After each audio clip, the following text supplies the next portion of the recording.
जलालपुर विच असल मकाम मेरा 0345 अगे सिर्फ 0 होंदा नंबर ज्यादा आन मेरा अगे 6298 आयो सिर्फ 17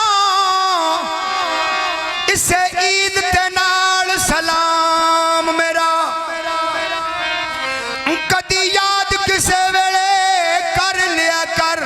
ओए अल्लाह बख्श दीवाना नाम मेरा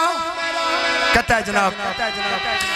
अरसे दी गल आया कदी नहीं कासद या खत उस पूछाया कदी नहीं नंबर में डिस्कच बड़ी बारी दसिया है पर ओना बेकदरा मिलाया कदी नहीं पतन ते खलियां मैं टुर चलिया गड़ा गड़ोटा हाथ चो नपिया डाके रखिया है थोड़ा जिया बन्ना में किनारे तो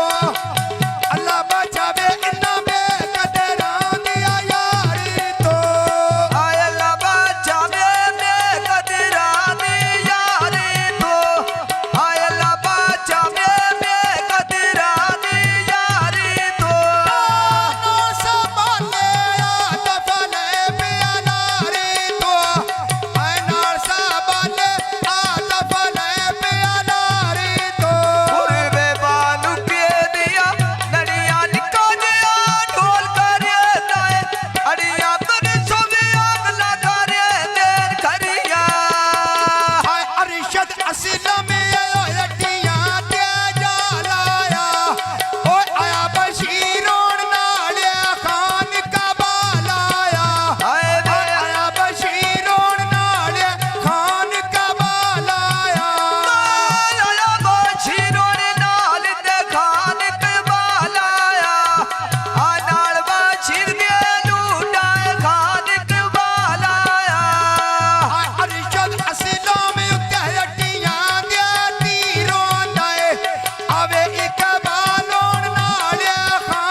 ਸਦਕੇ ਜਾਵਾਂ ਮੈਂ ਸਿੱਖਿਆ ਸ਼ਾਦੀ